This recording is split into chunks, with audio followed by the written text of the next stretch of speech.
Red టీవీలో మీ వ్యాపార ప్రకటనల కోసం ఈ నంబర్ ని సంప్రదించండి 6281747728. Hello guys, welcome to our channel. This is Teja. ప్రస్తుతం మనతో పాటు సీనియర్ జర్నలిస్ట్ తాము బాలాజీ గారు. నమస్తే సార్. నమస్తే. కవిత భర్తకు కూడా ఈడీ నోటీసులు ఇచ్చిందంటూ ఒక వార్త అయితే వెలుగులోకి రావడం జరిగింది. అండ్ ఆయన దగ్గర కూడా చాలా సమాచారం ఉంది, చాలా సాక్ష్యాలు కూడా దొరుకుతాయని చెప్పేసి కూడా ఈడీ వాళ్ళు భావించినట్టు తెలుస్తుంది. సో మరి అతను కనుక అరెస్ట్ చేస్తే ఎలా ఉండబోతుందంట? ఇప్పుడు కవిత అరెస్టు పెద్ద వైరల్ అయింది. యాక్చువల్గా ఆమె మీద విపరీతంగా తెలంగాణ సమాజంలో చర్చ జరుగుతుంది. బట్ కవిత అరెస్టుకు రావాల్సినంత స్పందన అయితే తెలంగాణ సమాజంలో రాలేదు. కనీసం బీఆర్ఎస్ కార్యకర్తలు కూడా పెద్ద ఎత్తున నిరసన కార్యక్రమాలు ఏమి చేసినట్టుగా కూడా ఏమీ వార్తలు లేవు. నిజానికి హరీష్ రావు రాష్ట్ర వ్యాప్తంగా నిరసన కార్యక్రమాలు చేయండి అన్నారు, ఏమీ జరగలేదు. కనీసం బంద్ కన్నా పిలిపిస్తారేమో అనుకుంటే అది కూడా ఇవ్వలేదు. కనీసం కొవ్వొత్తుల ర్యాలీనో అదో ఇదో చేస్తారనుకుంటే చంద్రబాబు విషయంలో లాగా అటువంటివి కూడా ఏమీ లేదు. అంటే ఏ రకమైన నిరసన లేదు. దీనికి ప్రధాన కారణం ఏంటంటే ఈ అరెస్ట్ అనేది ఎవరు కూడా జనంలో నమ్మట్లేదు. ఇదంతా కూడా ఉత్తుత్తి డ్రామా, బీఆర్ఎస్ బీజేపీ కలిసి ఆడుతున్న నాటకం అనేది రేవంత్ రెడ్డి స్వయంగా చెప్పడం అనేది కూడా జనంలోకి వెళ్ళింది బాగా. ఉండే జనం కూడా నమ్మట్లే ఇదంతా. అంటే ఏదంటారు కదా, నాయన పులి వచ్చని నువ్వు ప్రతిసారి చెప్తుంటే నిజంగా పులి వచ్చినప్పుడు కూడా నమ్మరు. అలాగే ఇది ఎప్పుడో అరెస్టు, ఏ రోజు అరెస్టు, రేపు అరెస్ట్ అని చూపించి నిజంగా అరెస్ట్ చేసిన ఇది ఎవరు కూడా పెద్దగా నమ్మట్లేదు. రెండోది, ఒక విమెన్గా ఉండి ఆమె లిక్కర్ దీంట్లో ఇరుక్కోవడం కూడా జనాలకి ఇష్టం లేదు. ఈమెకి ఎందుకు అని నిన్నెవరో అంటున్నారు, ఒక కలిసి నాకు చాలా ఆనందం ఉంది సార్ కవిత అరెస్ట్ అయితే అంటున్నారు. అదేనమ్మా ఎందుకు ఆనందం నీకంటే? లేకపోతే ఏంది, ఇక్కడ దోచుకుని చాలదా, ఢిల్లీలో పోయి కూడా దోచుకోవాలనా అని ఆమె అంటుంది. అంటే అటువంటి ఒక నెగిటివ్ ఇది కల్పించారు వీళ్ళు. సో ఢిల్లీ ఇక్కడ కాకుండా ఢిల్లీకి పోయి కూడా ఇది చేయాలి, ఇక్కడే బాగా తిన్నారు కదా అందరూ, వేల కోట్లు సంపాదించారు, లక్ష కోట్లు సంపాదించారు, ఇంకా కావాలనా అన్న ఒక ఇది ఏర్పడింది. ఈరోజు కొత్తపల్లిలో రాధాకృష్ణ కూడా ఇదే విషయం రాశారు. ఆశకు అంత ఉండాలి, ఇక్కడ సంపాదించిన చాలకుండా అక్కడికి వెళ్ళారా, ఇదే అంతా ఆయన కూడా రాసుకుంటూ వచ్చాడు. అది వాస్తవమే. ఎందుకంటే అంటే వాళ్ళు సంపాదించారో లేదో మనకు తెలియదు, కానీ ఏదైనా జనంలో అయితే ఆ పర్సెప్షన్ ఉంది. జనం అయితే ఏ రకమైన సింపతి కూడా లేదు. చంద్రబాబుకు అరెస్ట్ అయినప్పుడు వచ్చిన సింపతి మనం చూసాము, ఇక్కడ ఏ రకంగా లేదు కంపేర్ చేస్తే. అంటే కంపేర్ చేయలేం, కానీ అట్లీస్ట్ ఏ రకమైన ఇది లేదు. ఇంకోటి ఏంటంటే కేసీఆర్ అసలు మాట్లాడకపోవడం కూడా అందరికీ ఆశ్చర్యంగా ఉంది. రేవంత్ రెడ్డి కూడా దాన్ని కూడా ప్రశ్నించాడు. సో ఏదేమైనా కవిత అరెస్ట్ పట్ల రావాల్సిన స్పందన రాలేదు, సానుభూతి అయితే అసలు లేదు. స్పందన అయినా కనీసం వాళ్ళన్నా చేసి ఉండాలి, ఆర్గనైజ్ చేసి ఉండాలి. ఆర్గనైజ్ కూడా ఎందుకని మరి చేయలేదు.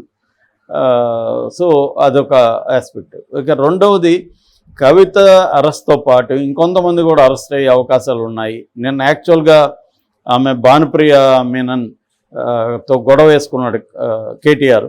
ఆ సందర్భంగా ఆమె అరెస్ట్ ఇమ్మాల్స్ అని కూడా ఆమె ఒక దశలో అనిందని చెప్తున్నారు.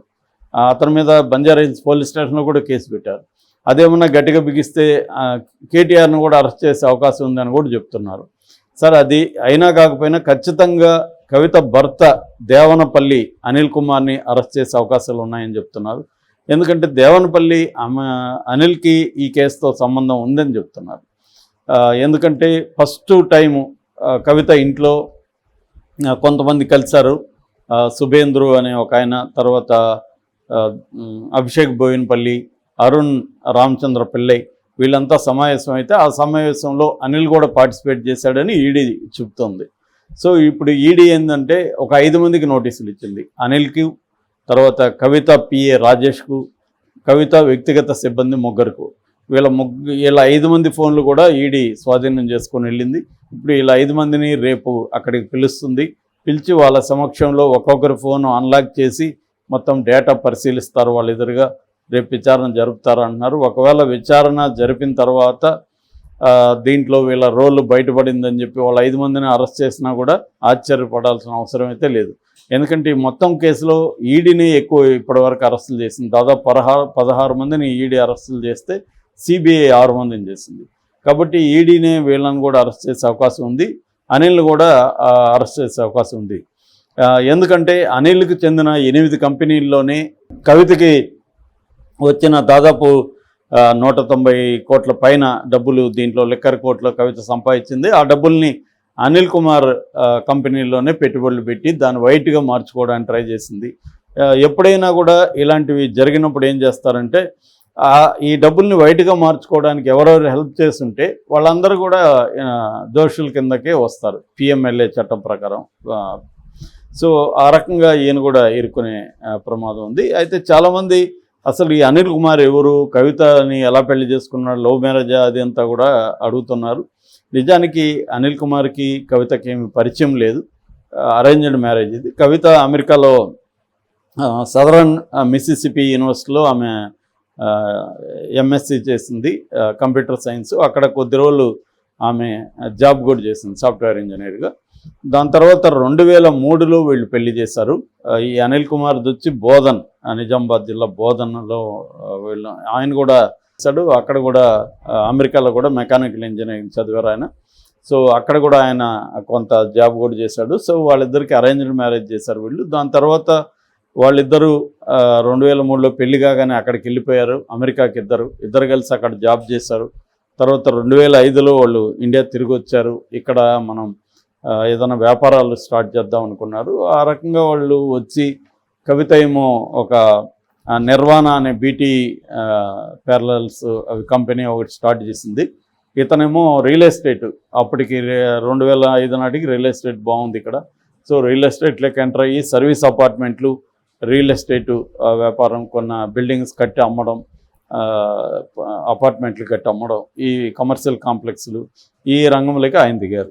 దాంతోపాటు వేరే కంపెనీలు కూడా, నెట్ఫ్లిక్స్ అని ఉంది, ఫార్మా ఉంది ఆయనకి, అవతార్ ఇండస్ట్రీస్ ఉంది, నిర్వాణ బ్యూటీ ప్రోడక్ట్స్ ఉంది. ఇలాగ ఒక 8 కంపెనీల వరకు అనిల్ కుమార్కి ఉన్నాయి.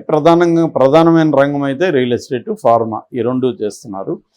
సో అందువల్ల ఇప్పుడు ఆ డబ్బుల్ని నేను ఇందాక ఒక వీడియోలో చెప్పాను, మనీ లాండరింగ్ అంటేనే ఒక బ్లాక్లో సంపాదించిన దాన్ని వైట్ చేసుకోవడానికి ట్రై చేయడం. సో ఆ ప్రాసెస్లో ఏం చేస్తారంటే ముందుగా ప్లేస్మెంట్ అంటారు, అంటే డబ్బుల్ని సంపాదించడానికి ప్లేస్ చేయడం. రెండోది లేయరింగ్ అంటారు, ఈ డబ్బుల్ని రకరకాలుగా స్ప్రెడ్ చేయడం. దాని తర్వాత ఫైనల్గా ఇంటిగ్రేషన్, ఆ డబ్బుల్ని ఒక చోటకి తీసుకురావడం. ఈ 3 ప్రాసెస్లు మనీ లాండరింగ్లో ఉంటాయని పిఎంఎల్ఏ చెబుతుంది. సో ఈ 3 ప్రాసెస్లో కవితకి హెల్ప్ చేసింది ప్రధానంగా అనిల్ కుమారే. అంటే మిగతా కుంభకోణాన్ని అసలు స్టార్ట్ చేసిందే కవిత. అంటే లిక్కర్ పాలసీని మార్చండి, మాకు ఇవ్వండి, మేము మీకు డబ్బులు ఇస్తామని ఒక ప్రపోజల్ ఆయనతో కేజ్రీవాల్తో పెట్టింది. కేజ్రీవాల్ దానికి ఒప్పుకొని మనీష్ సిసోడియా అని ఈమెకు అప్పగించాడు. మనీష్ సిసోడియా, విజయ్ నాయర్ లాంటి వాళ్ళని, తన మనుషుల్ని, దినేష్ అరోరా, విజయ్ నాయర్ లాంటి వాళ్ళని ఈమెకు అప్పగించాడు. వాళ్ళ ద్వారా ఈమె తన వైపు నుంచి అభిషేక్ బోయిన్పల్లి, తర్వాత అరుణ్ రామచంద్ర పిల్లల్ని తను దించింది. ఇలాగా వీళ్ళందరూ కలిసి ప్లాన్ చేసి చేశారు. అయితే ఈ క్రమంలో దీనికి అవసరమైన సలహాలు లాంటివి అనిల్ ఇచ్చాడు.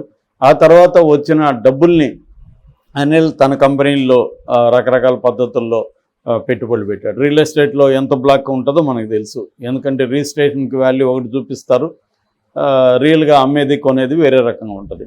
అందువల్ల ఆ డబ్బుల్ని తీసుకొచ్చి ఇలా పెట్టి దాన్ని వైట్ చేయడానికి అనిల్ ట్రై చేశాడనేది ప్రధానంగా ఆరోపణ. సో ఈ క్రమంలో ఖచ్చితంగా ఇప్పుడు అనిల్ కంపెనీలన్నిటి మీద కూడా ఈడీ నిఘా పెట్టే అవకాశం ఉంది. ఈడీకి ఇంకొక దీంట్లో ఉండే వెసులుబాటు ఏంటంటే, పిఎంఎల్ఏ చట్టం ఏం చెప్తుందంటే, ఈ పిఎంఎల్ఏ చట్టం కింద మనీ లాండరింగ్లో వచ్చిన డబ్బుల్ని నువ్వు కానీ ఏదైనా ఆస్తుల్లో పెట్టుంటే ఆస్తుల్ని జప్తు చేసే అధికారం ఈడీకి ఉంటుంది అన్నమాట.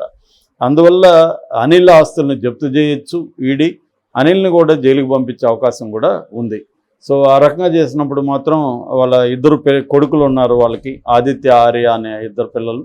ఆ 2 పిల్లలు చాలా సఫర్ అవుతారు. తల్లిదండ్రులు 2 జైలుకి వెళ్తే మాత్రం ఖచ్చితంగా సఫర్ అవుతారు. మరి ఏం జరుగుతుందనేది మనం చూడాలి. Okay sir, thank you so much.